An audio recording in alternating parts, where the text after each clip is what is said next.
Ico kiganiro cyafashije gushirwa mu ngiro n'umuhanuzi mukuru ajeje kumenyesha makuru mu biro by'umukuru w'igihugu Wirinyamitwe. Luc Michel, umubirigi umuhinga yanonosoye ivyigwa vya politike y'akarere, akaba ari no mu muhari w'abaharanira ubwigenge bwa Afrika, yashoboye gutanga umuco aho yerekanye ko ingorane ziri mu Burundi zikomoka mu bihugu by'abakoroni. Ahiwe ngo ni impinyanyuro ya politike y'ibihugu vya Buraya na Amerika irongowe n'ibihangange by'abakoroni babicishije muri politike y'isi, geopolitique mondiale mu rurimi rw'ifaransa. Luc Michel rero ntajya umunwa ngo umuti w'injyane ziri mu Burundi uzova mu Barundi bonyene. Wabizeye ko uzoza uzaranye iharusha barihenda, ahubwo nabo Barundi bari hanze ngo nibaze baje hamwe n'abandi Barundi benshi bamaze gufata inzira y'ibiganiro bidakumira biriko bibera hagati mu gihugu.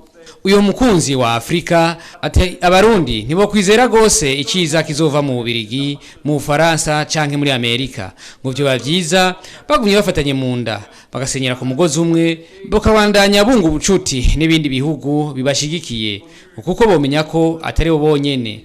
Ivyo bikaba byarabonetse igihe inama y'ubumwe bwa Afrika yiyamiriza ku mugaragaro umuzo w'inteko mva makungu mu Burundi. Mu kurangiza ikiganiro ciwe, Luc Michel yashikirije ko aho yaciye mu mihingo itandukanye y'u Burundi yasanze amahoro arengako, ngo ntiyigeze abona integuro y'ihonyabwoko nk'uko byagiye birashikirizwa n'ibinyamakuru bimwe bimwe by'i Buraya.